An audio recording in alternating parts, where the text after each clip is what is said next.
Our topic this morning is entitled, Ensure Your Elevation. Ensure your elevation. I believe as I meditate the Word of God, as I prepare for this is the Word of the Lord for everyone. Mao kini ang time nga manigurado ta. Mao ni nga time nga maghimo ta og mga desisyon nga masiguro nato nga atong gihimo nga desisyon makapaangat sa atong kinabuhi. Don't settle your life of mediocrity because the Lord has prepared something great and wonderful for every one of us, and that is for our elevation. But we need to say yes to the Lord. That Lord, as you plan for my elevation, as you plan for my growth, Lord, as you plan for my maturity, as you plan, Lord, for my success, as you plan, Lord, for my prosperity, I will say to you, Lord, I will align myself to you. Is that your prayer? Let me say this to you. Be responsible for your growth and maturity. Walay lain nga tao nga responsible sa imong paglambo o sa imong pagkahamtong. Ikaw mismo. The next is, because only a matured person or a matured can produce lasting fruit and enjoy the harvests. Only those who are mature, only those nga nag-adto sa iyang next level, sila lang ang mag-enjoy sa daghang bunga o mag-enjoy sa daghang ani. A lot of people today, nga dili nila ma-appreciate ang blessing ni Lord because their mind is immature. Sama sa usa ka bata, wala pa'y buot, bisag imo nang hanyagan og millions of money, iyala nang dulaan. Because that boy or that girl or that young person is not yet mature. Therefore, dili pa niya ma-handle ang mga butang nga gi-appreciate pag-ayo nimo as a matured one, but that boy or girl or young man and woman, dili nila ma-enjoy. Why? Because of immaturity. Same is true with our spiritual life. Grabe na ang gibuhat ni Lord. Amazing na kayong gibuhat sa Ginoo sa palibot, pero an immature Christian, dili niya ma-recognize. Always adunay murmuring and complaining a spirit na sa iyaha. While others nag-enjoy na in the middle, but siya sigilag bagulbol, sigilag reklamo, that person is so immature nga di niya ma-detect nga naanay daghang kaayong gibuhat si Lord sa iyang kinabuhi. Therefore, I say this, be responsible for your growth and maturity. The Lord has provided already everything. Sabi ni Brother Hector, every questions in life is found in the Bible. Every desire that you have in your life is found in the Bible. Be responsible enough to study, to meditate, to discover from it so that you will enjoy life in the middle of. Is that an amen? Therefore, it says here, because only the matured can produce lasting fruit. No, ang mga hamtong lamang, sila lamang ang makaproduce og bunga nga mulungtad. Ang mga immature, pwede siya mag-produce pero temporary.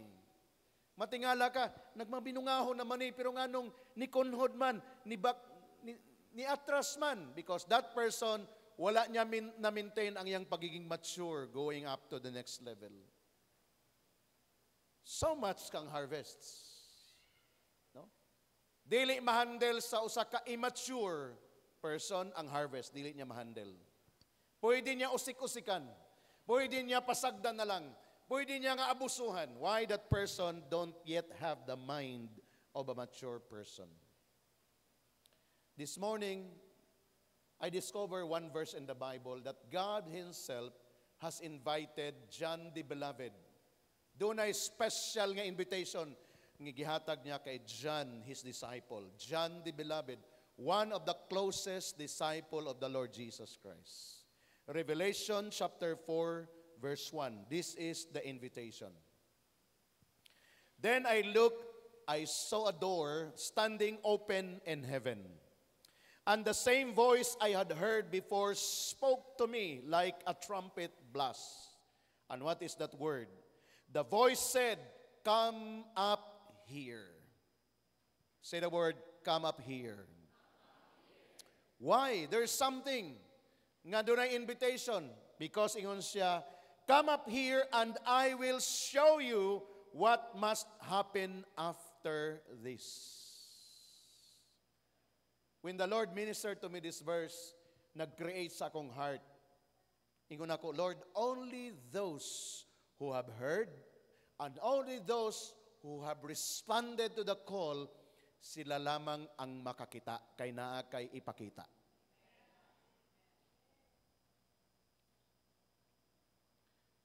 And this invitation is for everybody, I believe.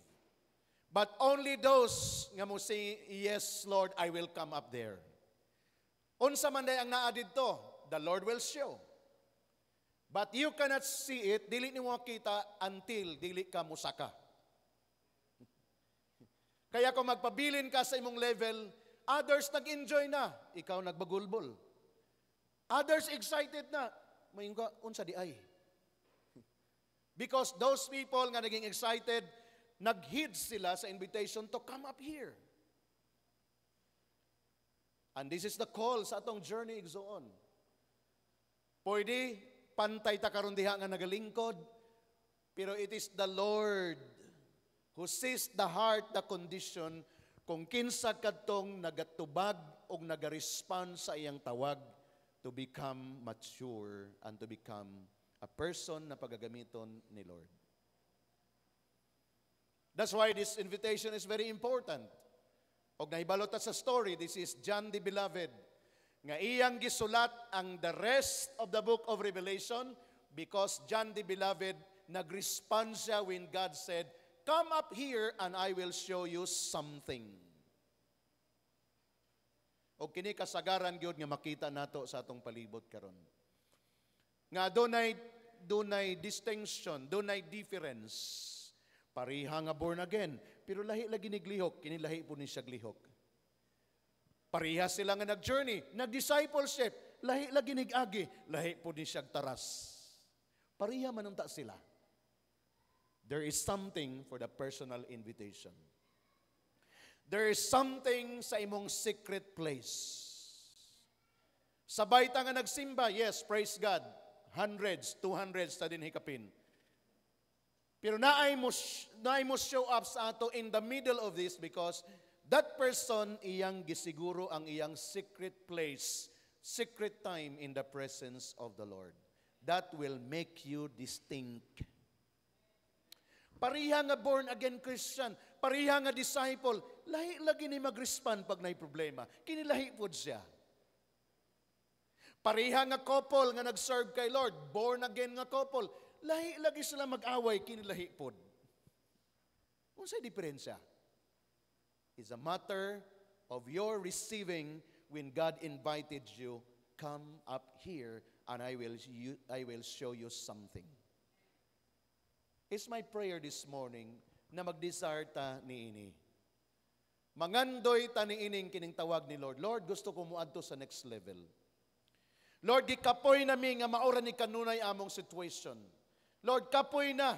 O dili ni masolbad namo dinhi Lord, but masolbad ni sa the moment muadto mi sa next level to the higher level when God is invited us. Therefore this morning I propose 3 things nga atong pagabuhaton to ensure our elevation. 3 things. Number 1, 3 things to develop in our spiritual journey. Number 1, deep interest towards God and the things of God and the spiritual things.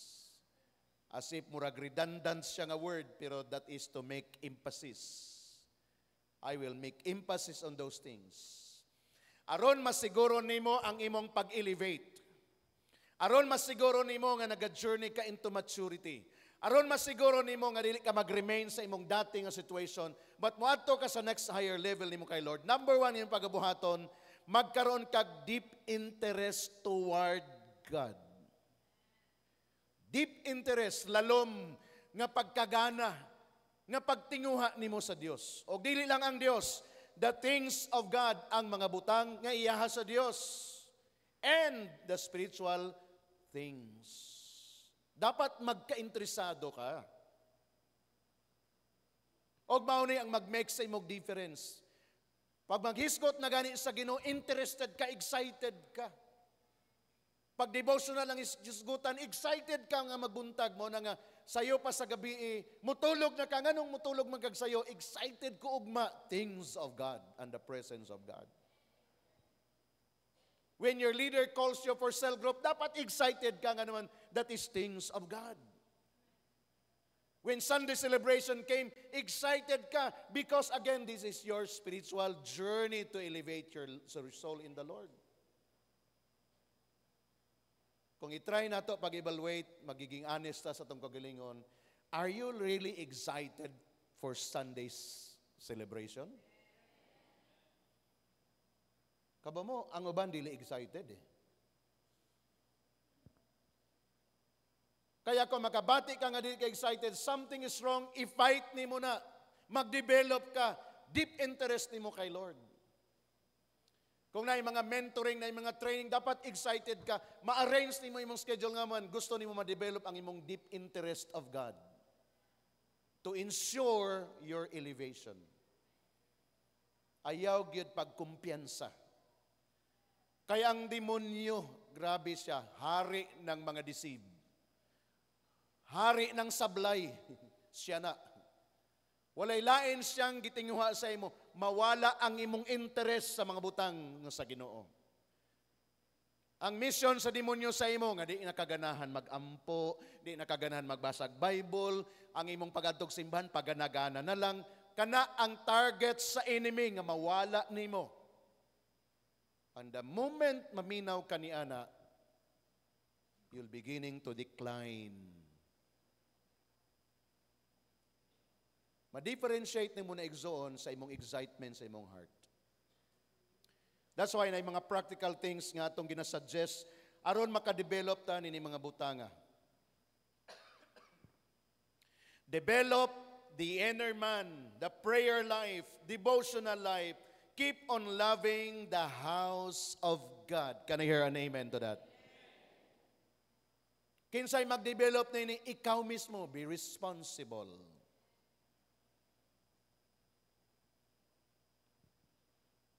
Mao ni ang gusto nato nga makita sa atong journey igsoon. Yes, praise God, nagatapok ta, naga-cell group ta, the same na mga faces, ginabisita ka, gina-PID ka, gina-encourage ka. Praise God for that. But you know what? Supposedly, ikaw na ang nagbisita. Supposedly, ikaw na ang nag-lead sa cell group. Pero until karon, ikaw paghihapon ang sigig na cell group. Nga as if ang mong leader, sige lag sugod og uno, encourage na po, oy mag-faithful ta, magpadayon ta ani, di kita mag-absent. How many years na kana ra gihapon ang imong madungog sa imong leader? Simply because wala pa ka nag-mature. Supposedly ikaw na ang nag-lead, kay daghan didto naghulat sa imuha. PID, ILD, the same. Pabalik-balik nga isyu sa kinabuhi. Supposedly, ikaw na ang nag-help sa another couple, another family, because na-overcome na ninyo ang struggle and trouble ninyo. Therefore, you look for someone nga nag-struggle sila karon kay mausad ang ilang situation. I encourage you. Be responsible. So, paano siya? Develop the inner man. The inner man. Ang verse kagaya ni Mayan pagsugod, outer man ang gidevelop sa anak ni Jesse, si Eliab, the panganay. Outer man, strong, tall, dark, and handsome. But ingon si Lord, man's look at the physical appearance, but I look at the inner man, the heart. But praise God, God provided us both. We are strong outside and we are strong inside. Can I hear an amen? Amen. Why? Because God is telling us, when you develop this one, then you can help others who are weak. We are running out of time, mga igsoon. Gikinahanglan na ta mag-decide. Yes, of course, gina-maintain ninyo ang inyong cell group nato every week. Salamat. Pero ang cell group nato, nagaisip na ta, asa ka mo adto, kinsa imong adtuan, kinsa imong i-connect, kinsa imong bisitahan. Kana na dapat ang words of encouragement sa tamang cell group. I encourage you to do that. Because again, God is telling us, come up here because I will show you something. So develop the inner life. The inner man, prayer, devotional, keep on loving the house of God. Kay mao ni ang mga things of God. Ayaw pa deceive, basi mas love nimo ang other things outside. Mas love nimo kaysa kay Lord. Delikado. Si Lord, dili gusto na ikaribal. Ingon siya, I am a jealous God. When you dedicate your life to Him, gusto ni Lord siya lang. That's why He always hates other gods. Money, work, your business. Kung competition na sa Ginoo, God hates that. Sorry to tell you, but it's the reality. Only the grace of God for now, grabe ginaagak ta niya. Until masabtan nimo one day, Lord, I love you more than my business. Lord, I love you more than my money. Lord, I love you more than anything else, Lord. You are my number one. Sa dihang makita na sa Ginoo sa ato, diningon siya, kapiyalan ka sa tanan. I will put you in charge of many things because never nimo i-exchange ang imong relasyon sa ako. So develop the inner man. Ipadayo nato na kay mo ni mga butang na gusto ni Lord sa ato. Give the highest value about the presence of God. Highest value. Say the word highest value. Pinaka, kung naapay, mas pinaka diha, wala nilain, presensya na sa Ginoo. Seek always the presence of God. When you have problem, seek the presence of God. When you are in need, seek the presence of God because only the presence of God can bring us to our satisfaction. Presence of God. Give the highest value. I remember the story of Moses. Si Moses nag-decide siya. Nindot ang tawag ni Lord kay Moses. Moses, I will call you to be the leader of my people to get out from the land of Egypt and to bring you into the promised land. What is that promised land? A land flowing with milk and honey. A land of abundance, a land of prosperity. Moses, I will bring you there. Lead my people. Excited si Moses. And the story goes on to say that successfully Moses brought out the people of Israel in Egypt para dadon niya sa promised land. Of course, the story, 40 years sila nagwander because grabe ang mga murmuring spirit, complaining na spirit, pero si Moses nagtiyaga siya. One day in this particular verse, Exodus chapter 33, particular in verse 14, doon ay gipronounce si Moses diha sa verse 14, Exodus chapter 33. Actually, verse 12, verse 13, and verse 14, atong tanaw ng verse. Moses said to the Lord, I know that you have told me to lead these people to the land you promised them. But you have not said who will go along to help me. You have said that you are my friend, that you are pleased with me. Nagdialog si Moses. Verse number 13. If this is true, let me know what your plans are. Then I can obey and continue to please you. And don't forget that you have chosen this nation to be your own. Here comes verse 14. Nag-declare ni Moses. The Lord said, I will go with you and give you peace. God promised, and Moses responded to the next verse.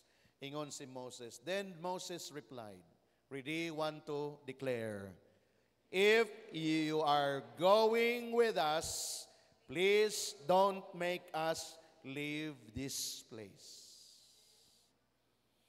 Another translation declares, if your presence will not go with us, don't let us go to that promised land.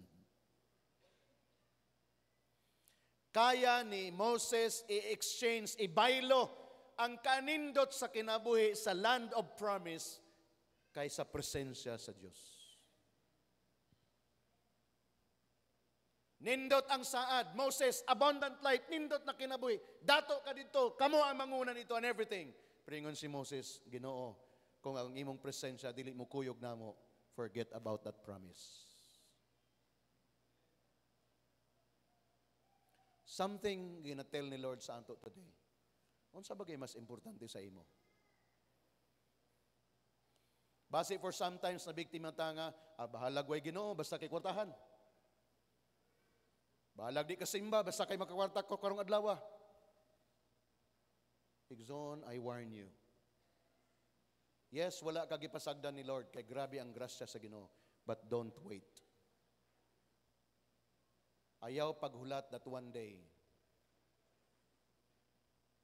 ang grasya sa Ginoo mag-withdraw sa imuha o gitugyan kaniya sa imong gusto na lang.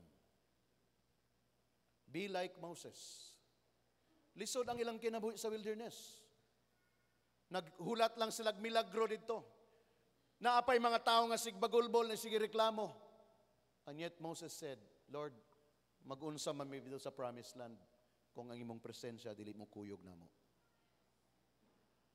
Therefore, give highest value on the presence of God. Can I hear an amen?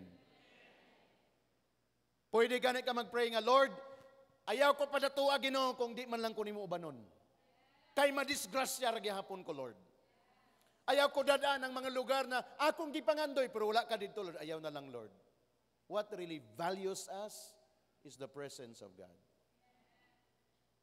In the presence of God, there is fullness of joy.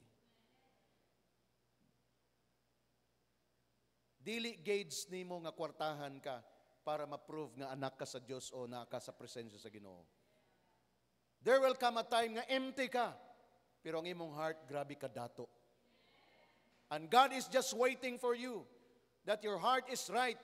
And when the time has come, the Lord will shower you with His blessing because dili nakamatinag nga naamang kas kawaladon, naamang ka sa abundansya, and yet still the Lord is the center of your life.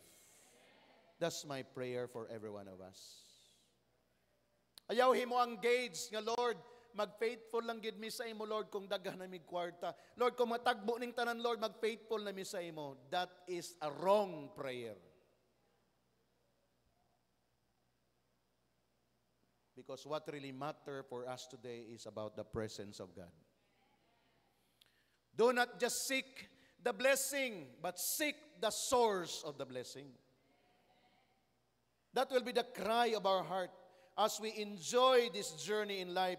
Deep interest towards God is what we really desire in our hearts. Cultivate hunger and passion for God. Cultivate. Say the word cultivate. Imo nang ukayon kanunay, bungkalon nimo kanunay. Lord, wa na lang ko'y gana mag-ampo, Lord. Di lang ko ganahan mag-worship. Lord, murag season na lang lagi. Dapat mag-alingasa ka. Lord, kaniadto excited ko pag morning, magpatugtog ko Christian song, excited ko, Lord, mag-worship sa imo. But now, murag okay lang nga wala. Cultivate that hunger and passion for God.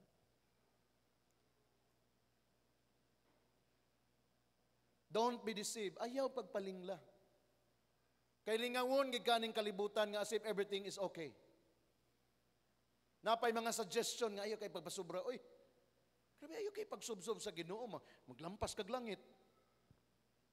Those are mga lies of the enemy.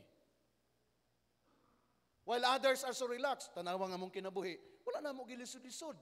Wala kay mi nagsubsob, oy, dili kay mi magdevotional, magsimba, okay ra nang usahay mag-absent ka. Those are the lies. Beware of that. Develop hunger and passion for God. You know what? Because the opposite is kanabang makaingon ko nga grabe. Ang opposite ni ana. Ug unsang opposite makita nato diri sa 2 Timothy chapter 3 verse 1 to 4. These are the opposite. People today are enjoying this one as if. 2 Timothy chapter 3 verse 1 to 4. But know this, that in the last days, perilous times will come. Men will be lovers of themselves, lovers of money, boasters, proud, blasphemers, disobedient to their parents, unthankful, unholy, unloving, unforgiving, slanderers, without self-control, brutal, despisers of good, traitors, headstrong, haughty, lovers of pleasure rather than lovers of God. This is the opposite. While others, like us, by the grace of God, Lord, we are cultivating love for you, Lord God. Ikaw ang number one. Ikaw, Lord, ang gusto na mo unahon. But the opposite side of the world is this. And this is so serious. Verse 1, it says, in the last days, sa katapusang mga adlaw. Seryoso ni igsuon. Mao na kung wala tay revelation sa word, madeceive gyud ka sa mga tao. Kaya nga naman, hala, wala man na siya nag-serve kay Lord, malipayon lagi. Daghan lagi sila kwarta, nag-enjoy sila, oh. Niya ikaw, kung wala kay revelation, magmurmur na hinong ka, Lord, ako hinuon, Lord, nga nag-faithful ko sa imo. Zero lagi. Kung wala kay revelation sa word ni Lord, one day, mag-join na lang ka sa ila. Kaya as if, murag malipayon sila. As if lang. Because of this. Therefore, I am giving you the word of God this morning. Take it seriously. Igsoon. Common siya nga mga butang. Di namang ganin ni siya ngilngig. Di na siya kahadlok. Common siya nga naghitabo. Normal siya kung imong tanawon. Unsa man ang mga normal. No? Men lovers of themselves, lovers of money. Normal na kayo na siya. Mo yun ang tao nga. Unsa may importante sa imo? Gugma or kwarta? Kwarta. Unsa man ang imong gugma goy kwarta? O lovers of money.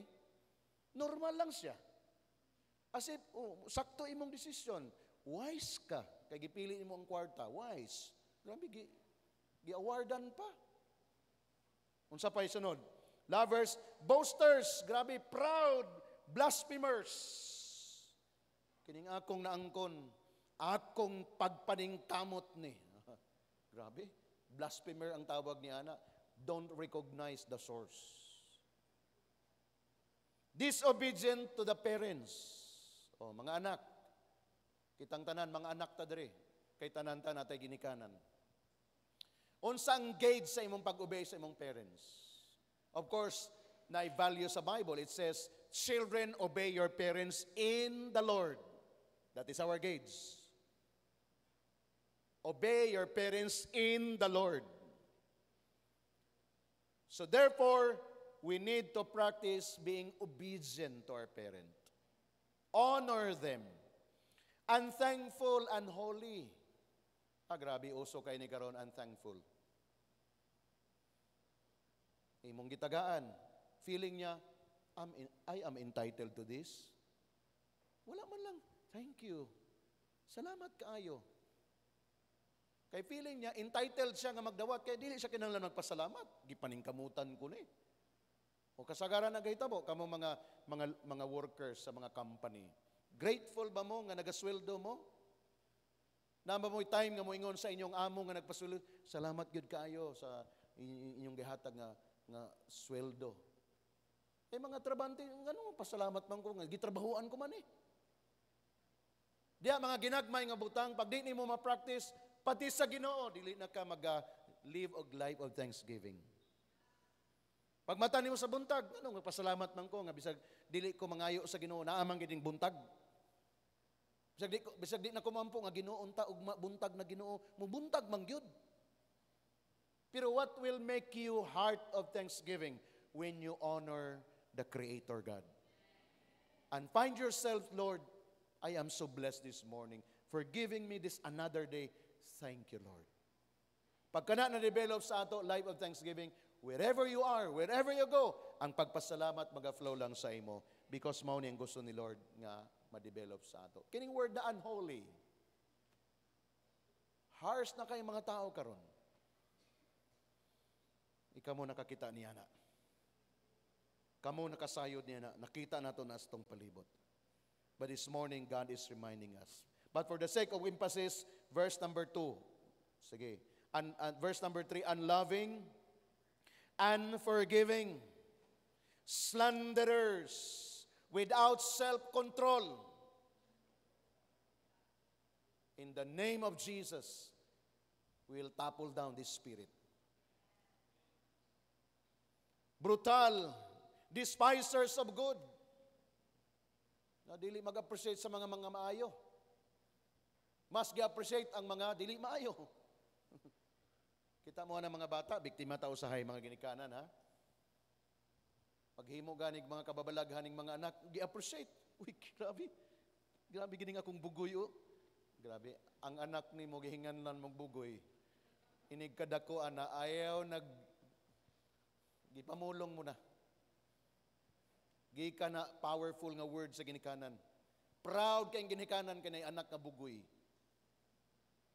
O kining anak na ako, pagka maldito, gyud kayo, eh. Ha? Grabe, gi-praise kay maldito. Kay cute ko magminaldito. Cute ko magbinugoy. Even ka na nga stage exoon, itapol down nato because that is a spirit against the law of the Lord. Are we learning this morning? Lovers of pleasure rather than lovers of God. Pleasure, unsa man ang pleasure? Nga gibaylo nimo sa Ginoo. Supposedly naa ka sa presence of the Lord, pero tuwa ka nagrulinghayaw ka. Pleasure rather than lovers of God. I pray na kini nga message magminister sa atong tanan as we ensure our elevation. Number 2, nga atong pagabuhaton to ensure elevation is the state of the heart must be pure, or the purity of the heart. Kanayan, amen. Powerful kay ito kanina itong gesture gihimo. Ibutang ang imong tuong kamot sa imong kasing-kasing o itaas ang imong walang kamot kay mag-declare ka this morning, Lord, preserve my heart. Let my heart be pure, Lord. Know the condition of your heart. Because in the Bible it says, delikado kayong kasing-kasing. Jeremiah chapter 17, verse 9, magsugod. Ingon din ha ang word ni Lord sa mga particular nga verse. The condition of the heart is deceitful above all things, and desperately wicked. Who can know it? This is a prophetic declaration, and it is true. But why is it declared? For us to be fully aware. Magbantay ta kay atong kasing-kasing, mauni ang lungga, mauni ang pugad. Dili na ba makitaan, pero kusog mo pitik. O kung wala siya nakakonect sa presence ni Lord, lahi ang iyang ipitik. Lahi ang iyang i-pronounce. Because from the abundance of the heart, the mouth will speak. Therefore, Jeremiah has been reminded by the Lord. Verse number 10, it says, I, the Lord, search the heart, I test the mind, even to give every man according to his ways, according to the fruit of his doings. What you sow, you will reap. That's why, guard your heart.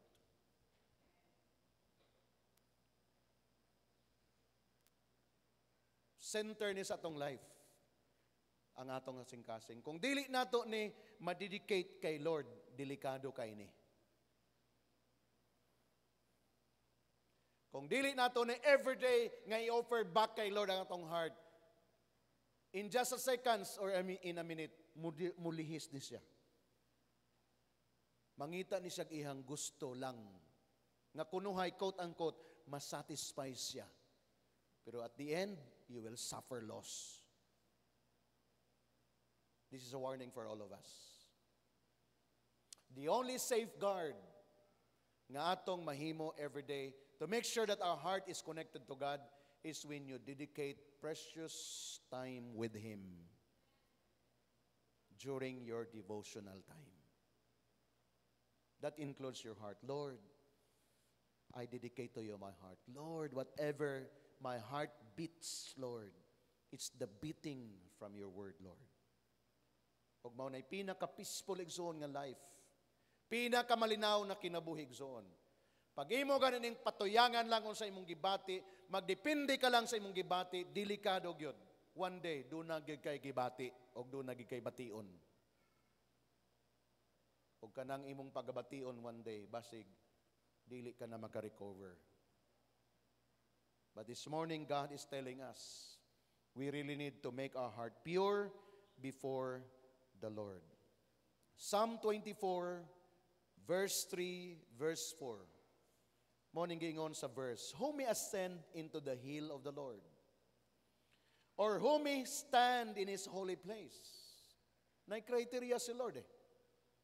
Verse number 4, ingon siya, he who has clean hands and a pure heart, who has not lifted up his soul to an idol, nor sworn deceitfully.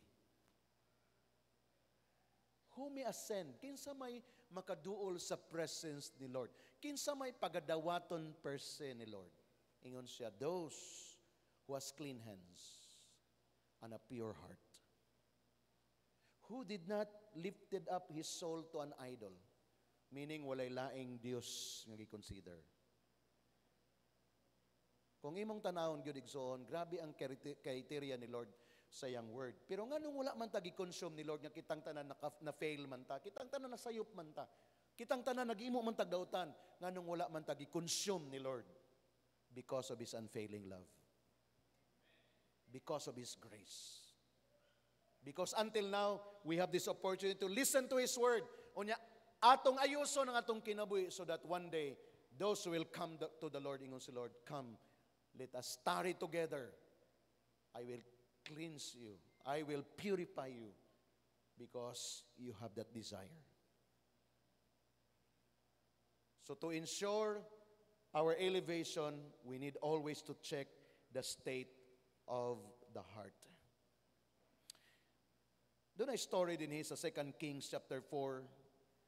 Actually, taas siya nga story, but let me highlight verse 8 and then verse 31. Because din nag-drive sa condition sa heart sa usa ka alagad sa Ginoo. 2 Kings chapter 4, verse 8 and then 31. Mag-start sa verse 8 lang and then mag-jump ko sa verse 31. Na ba nga verse? Yan. Verse 8. 2 Kings chapter 4. Now it happened one day that Elisha went to Shunem, where there was a noble woman, and she persuaded him to eat some food. So it was, as often as he passed by, he would turn in there to eat some food. If you are familiar, this is a story of the Shunammite woman. Nga iyang gi-serve ang prophet Elisha. And since that day nga iyang giserve ang prophet Elisha, walay undang ang iyang blessing. Even to the last meal nga dapat mao na to, unya mamatay na sila, but ang prophet ng sulti, prepare that and give it to me. And when that woman obeyed, blessing flow. But there was one problem, ang woman, wala siya anak. She's a barren woman. And one day, Elisha prophesied, today, the same time next year, you will have a son. So murag nakuratan ang Shunammite. Pero declaration sa propeta, nahitabo. But one day, that child, the same child, namatay. Pag-abot sa verse 31, this is just a story. I will make emphasis on something here. 31. Now Gehazi went on ahead of them and laid the staff on the face of the child, but there was neither voice nor hearing. Therefore he went back to him to meet him and told him, saying, the child has not awakened. Doon ay gisugo sa Elisha ang iyang armor bearer, no, si Gehazi. Ingon si Elisha, Gehazi, dadaning sungkod. ibutang dito sa bata nga namatay og mabuhi siya. Pero the story nagsulti wala nahitabo, patay gihapon nag-report ang mao nga servant gihasi. But what is the moral lesson there? The moral lesson is all about the purity of the heart that only Elisha could lay bare to that child, and then that child came back to life. The purity of the heart. Pwede ka nga mutuman unsay gisugo nimo, pero kung ang heart nimo wala didto kay nagtuman ka lang, still walay miracle na mahitabo. The condition of the heart. Of course, kung ato ning apply sa atong journey, nag-G12 ta, yes. Nag-discipleship ta, yes. Nag-cell group ka, yes. Pero if your heart is not yet dedicated fully to that, matingala ka, nga ba nag-enjoy, ikaw nagbagulbol. Why?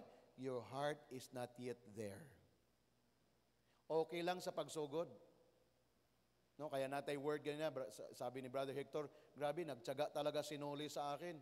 Sa sugod, murag, urong sulong, di ko ganahan, nakulitan ko, pero na'y nagtiyaga sa imo. One day, nakasabot na ka, na-connected na imong heart. One day, nag-enjoy ka na pag-attend sa cell group. Okay lang sa pagsugod. Nga medyo napugos ka, okay lang. But develop it. Be responsible. Kumbaga, na mga time nga, gipugos nimo. Di ko ganahan mo simba, pero mo simba ko. Di ko ganahan mag-cell group, pero mag-cell group ko. Until one day, it became your life because your heart is now being connected there. Is that an amen? Pwede makatunan igsoon. Kaya ayaw paghulat niya, bebe, ganahan bagyog ko mo simba, ganahan bagyog mo group. Ayaw paghulat niya na. Force yourself. And then one day, mahimo ni mong lifestyle. Tingnan mong katapad, kamusta ang imong kasing-kasing? In love pa ba kay Lord? Oy nailaing giinlaban. Dapat si Lord ang una. Kay kanang next nga imong mainlaban, musunod na lang na. Kay si Lord na imutandog ana sa iyang kasing-kasing. Si Lord ang una. Ingay mong katapad, si Lord ang una.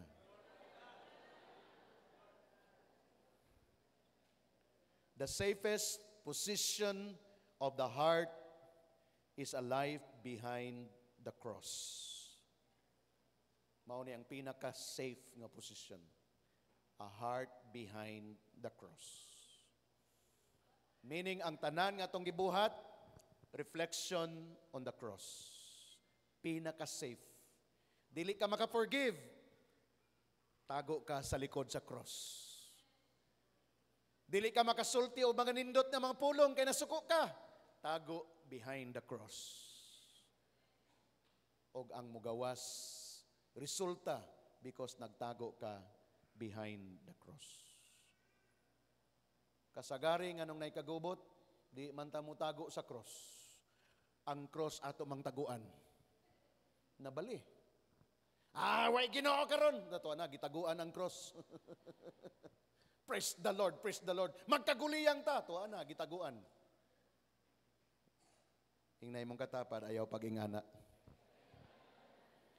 Mutago ta sa likod sa cross.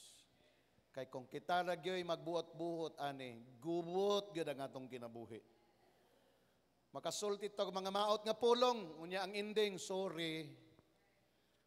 Sorry. Piting sakita, sorry. Human na. Pwede ba dili na lang sa isulti? Kay mo ragyapon ang ending, mag-sorry. May na lang ko mag-sorry. Di pa gyud mag-sorry. Og ingnon nga, pag nagpasaylo, ikaw na sayop, ako na may nagpasaylo, nagsamot. Kasi walay cross ni Lord. Ato ning i-endig zoon. Kay kapoy kayong kinabuhi, nga na. Makalangan sa panalangin.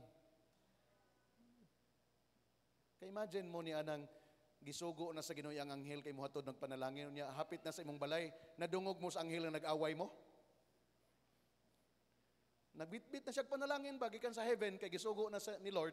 O hatod na ning panalangin kay grabe na nilang pag-antos, grabe inampuay na nila. Ang angel excited.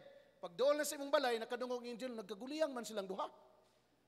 Nag-away man. Nagbinatuhay mga dili maing pulong. Di kasulod ang angel ni uli kay Jesus. Lord, gubot. O kinsay nag-antos? Ikaw, gilangan ninyong panalangin. Ingnay mo katapat, gikan karon. Si Lord na'y bahala.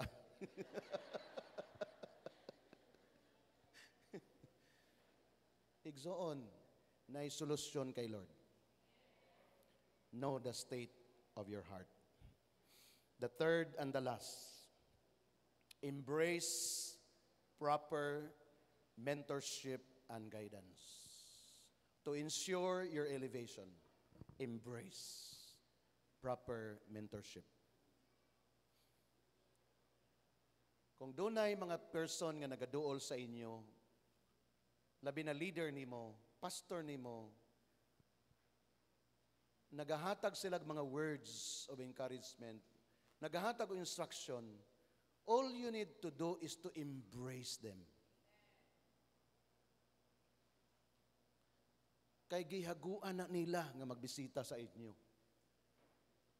Busy pod unta na sila, pero nakadungog sila nga nay concern nga akong kauban sa cell group, ako ning bisitahan, ako ning i-text. Pero pag istorya sa imo, wala, nagliraw-liraw rin imong mata. Kay na kay kaugaling ko ng mga agenda. Apply point number 3. Embrace proper mentorship and guidance. In Jeremiah chapter 6, verse 16, this is the word of God says, "Thus says the Lord, stand in the ways and see, and ask for the old path, where the good way is, and walk in it, then you will find rest for your souls." Pero tanawa yun sa ilang gingon sa tumoy. But they said, we will not walk with it. Grabe, gahig yun.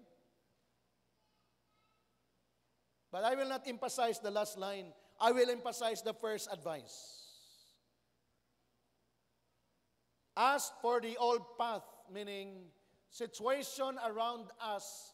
We learn from others' old path. Learn from them.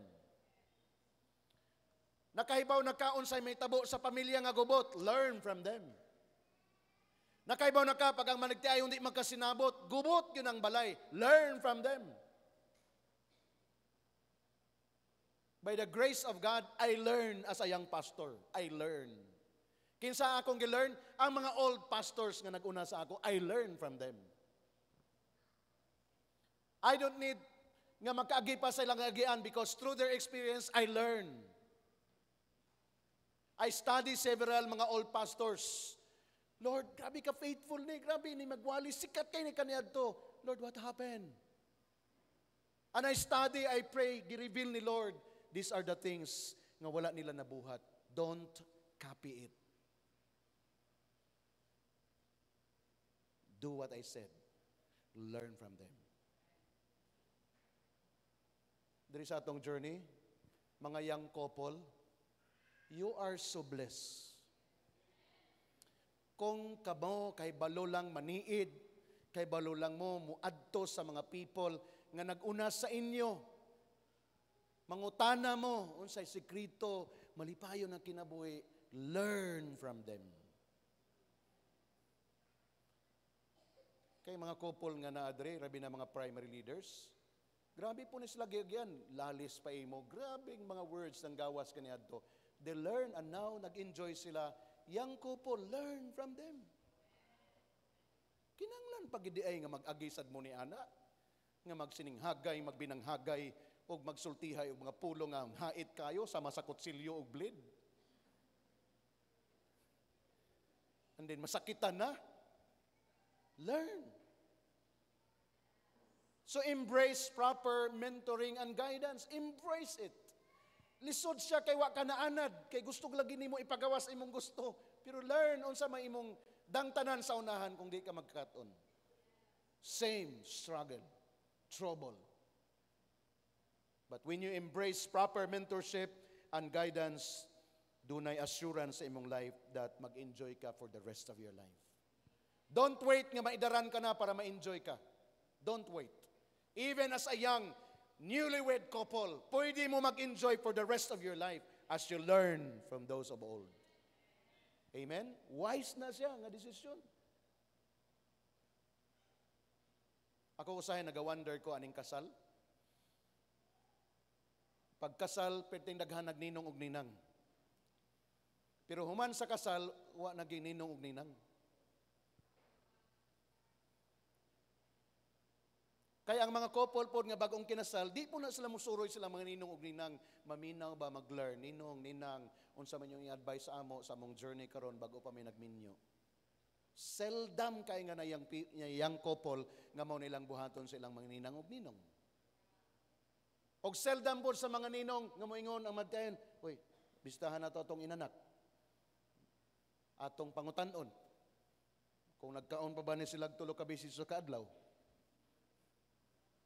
Nagsigit tagtagbo-tagbo, bless ninong, hangtod rada ta kutob, bless ra kita kutob. Pero wala gid nato gi-embrace ang proper mentorship and guidance. It's time for us to do it. Nabay ninang ng bayan dere? Ninong ng bayan na ba? It's time for you to visit your inanak sa kasal. Kamustaha sila? Kay basig nagsiga na lang ng mata. Kay wa na niya nabati ang gugma sa iyang bana.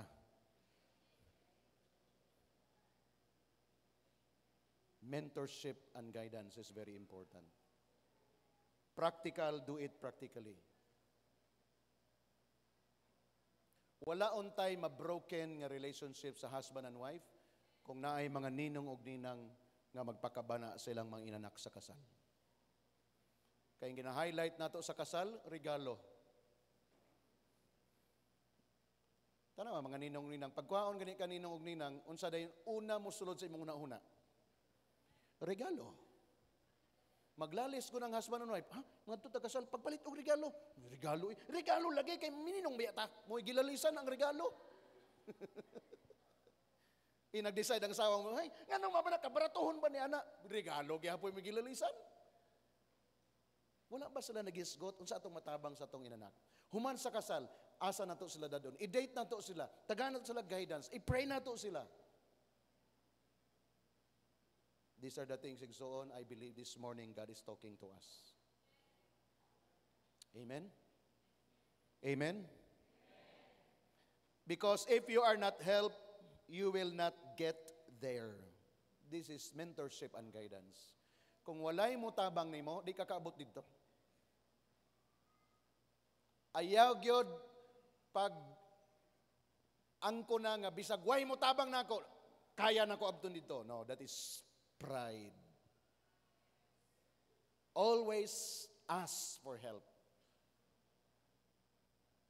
If you are not helped, you will not get there. That speaks of humility. Nga bisan pagkahibalo ka na, ask for an advice. Nga naman, additional siya nga blessing sa imo, ha? 2 Chronicles 20:20. Our prayer always, nga padayon ni siya mag-minister sa ato nga verse. So they rose early in the morning and went out into the wilderness of Tekoa. And as they went out, Jehoshaphat stood and said, King Jehoshaphat stood and said to the people, "Hear me, O Judah, and you inhabitants of Jerusalem. Behold, or believe in the Lord your God, and you shall be established. Believe his prophets, and you shall prosper." Proper mentorship and guidance is what we need. Nakaila bagig ka sa imong prophet, nakaila bagig ka sa imong pastor. Very important nga aspect na sa atong journeys in life. Basi daghan kag pastors, no? O kung doon na kay plano, moingon din ka, kining akong plano, murag ganahan kay ito sa ingani, sa iya ko mga advice. Definitely, pabor sa imo. What if ang imong giganahan, advisean kag dili mao? If you know your prophet and your pastor, still mayon ka, because you say so, I will do it. This is the one of the top secret the Lord has given to the people of Israel through King Jehoshaphat. He stood and declared, by the word of the Lord, he said, believe in the Lord your God and you shall be established. In the believing of the Lord, you will stand firm. Established ka. Pero your being successful and prosperous is dependent on your believing on someone whom you honor and acknowledge as your prophet. This is the word of God. Og dinhi, daghan kaayo tak before. I myself, wala na ako na-discover ni kaniadto. I thought for myself, graduate na ako Bible school, okay na, grabe. 5 years ko sa Bible school, nag 2 years pagid og kunuhay masteral, okay na. I don't need someone. Kung mga ikog advice, kato na lang ganahan ra ko. But God rebuked me. Therefore, bisag unsa na kog paningkamot, versus paninguha nga maglambo ang ministry, dili gyud, grabe na isiling. Because I don't have a prophet. Wala man rin ko'y propeta. Wala man rin someone nga every time mag-speak siya sa ako, yes, I will do it. Lisod, di ko ganahan, pero I will do it. Maybe dili pa karon, pero I will train myself so that one day I can do it. The same spirit DNA igsoon atong ginahatag na kaninyo. And in this journey, we need someone, mentor, the one who will guide us. Are we learning this morning? Amen. Whom you follow is very important. Therefore, as we all together follow Jesus, we will never go wrong because He is the way towards eternity. Can I hear an amen to that?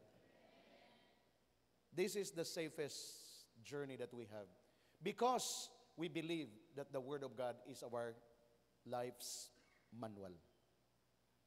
So as we review to ensure our elevation, take point number 1 and 2 and 3. Number 1, deep interest toward God, the things of God and the spiritual things. I-journey ni mo na igsoon. Number 2, the state of your heart must be pure, the purity of your heart. That's condition number 2. Number 3, embrace proper mentorship and guidance. Kung ato ning apply gidsoon sa atong journey, ma-ensure nato atong pag-angat sa kinabuhi. Every time na nakay plano, make sure nga imong gina-share na. For prayer, for guidance, for direction. Every time na kay desire sa imong heart, open that to the person whom you honor so that you will be prayed, you will be confirmed, and you will be guided. Every time nga na kay trouble sa life, honor a person. Listen to the advice. Follow what it says. Even sometimes, dili haom sa imong gusto. Pero that's the way to do it. When someone advises you to do this, bisag di pa kaganahan, but because you want to honor that someone whom you honor, by that honor, the Lord will honor you. Igsoon, this is the secret. Dili ta kasayon sa tanan, daghan tag kulang. Og mao ni siyang advice na akong nakita that when John the Beloved obeyed the voice of the Lord, he was able to write Revelation chapter 5, Revelation chapter 6, down to Revelation chapter 21, 22. Why? When God said, come up here and I will show you something. And when John the Beloved adhere to that call, nakita ni John the Beloved, wow, 24 elders are worshiping. Wow, the Son of God has been glorified. Why? Because John the Beloved responded to the call, come up here. if you want to experience life to the fullness. Every time the Lord is inviting you, just respond, yes, Lord, I will. Shall we all stand?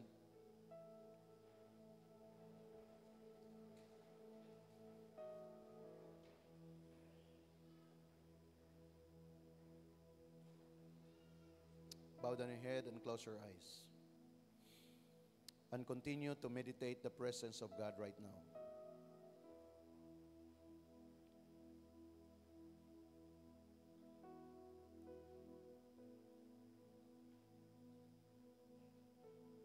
I want every couple this time to stand side by side. Couple, I want to see mga magtiayon nga nagatapad.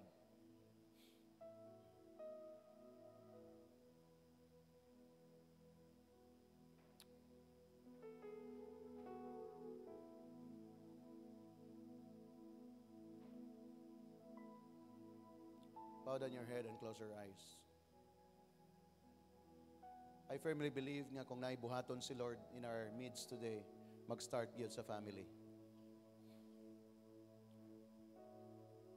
Ang pamilya, highest nga institusyon nga gi-institute ni Lord, ang pamilya. And this time, I want that every couple maghimo og commitment. Kung napay mga butang wala na resolve sa inyo, this time, by the grace of God, mag-decide mo, ato nang i-resolve kay Lord. Di ta gusto malangan. Daghan couple nagahulat. Sige, hold hands together as couple. Gusto ko mag-minister una sa mga couple. Kaya nahibalo ko unsa ang gahom nga ipa, dagayday sa Dios the moment ang couple mahimo silang one. Og nakita na nato unsa pod ang devastation nga gibuhat sa demonyo pag ang couple dili magasinabot. Two opposite. But dili ta magmaster sa ikaduha. Atong i-master ang number one nga design ni Lord. Doon ay projects si Lord na gusto ipa-accomplish sa ato. Og doon ay blessing na intend na si Lord para sa ato as couple. Before pa ta naghiusa as couple, gi-prepare na ni Lord and He wants to show them nga sa imong kinabuhi, imong ma-enjoy ka na. Make a commitment right now. Make a commitment. Bow down your head again, close your eyes. Make a commitment. Magsabot mo, mag-agree mo together. Nagikan karon nga adlaw, Lord, sentro ka sa among journey. Gikan karon nga adlaw, Lord, ikaw na ang mahimaya sa among conversation. Naman mi mga, Lord, naman mi dili magkasinabot, pero Lord, dili na mo gawas ang mga pulong na dili angayan nga mo gawas, Lord. Kay Lord, dili mi gusto nga mamalayo ang panalangin. Kundi Lord, this morning there will be restoration on the love language of every couple. In the name of Jesus, the love language of every couple right now, I pronounce, I declare, and every couple will receive this right now. There will be change of words, oh God. A loving words will come out from the mouth. By your grace, O Lord, mag-invite kini og blessing, Ginoo. Lord, kay ang greatest institution nga imong gi-establish is the family. Walay maglig-on nga simbahan, Lord, kung walay pamilya nga lig-on. Lord, ang matag couple mo ni ang basic nga unit gayud, Lord, the husband and the wife. And therefore, this morning, O Lord, we will ensure our elevation by taking heed of this call, O God, that be the center of our conversation, be the center of our relationship, O God. In the name of Jesus. In the name of Jesus. Kitang tanan atong ibayaw nga atong kamot sa Dios. Every individual, everyone present this morning, ensure your elevation before the Lord. Imong trabahoon ni. Mag-respond ka niini. Dili ka maging complacent. Maghimo kag effort nimo aron mas siguro that you are in the presence of the Lord every day. Father in heaven, here we are. Here we are, Lord. We are nothing, Lord God, without your help. We are nothing, Lord, without your blessing, oh God. Holy Spirit, have mercy. Ubani kami sa among journey. Ubani kami sa among kinabuhi. Ubani kami sa among mga desisyon. Ubani kami sa among mga priorities. Na Lord, Ikaw ang number one, Ikaw ang maguna sa tanan. In the name of Jesus, what is intended for us, O Lord God, nga gi-prepare nimo long time ago, when you have invited us to come up higher and I will issue something, then, O Lord God, we will say yes to you, Lord, and we'll be excited for the greater and mighty things, God, nga imong ipakita ka namo. That truly our life is so secure and sure diha sa imo, Ginoo. Sigurado, Lord, ang among provision, Ginoo. Dili mi mabalaka, dili mi mahadlok sa among kaugmaon, because the moment mag-answer mi sa imong tawag, sigurado ang provision, Lord, anaa kanunay. Even sa among health, sa among mental, Ginoo, wisdom nga among gikinahanglan, Lord, every day. Aron, Lord, kami makapadayon gayod nga maglambo diha sa imo, Ginoo. I pray this morning that as we raise our hands, this is our sign of surrender and declare, Lord, we need you. We desperate need your power, O God. Need your love above all to embrace us, not to condemn us, not to judge us, but to love us bisan kinsa pa kami. Amo ka nang gi-embrace, Lord, by faith this morning. In the mighty name of Jesus, we declare in prayer, Amen and Amen. Pakpakan na to si Lord, come on.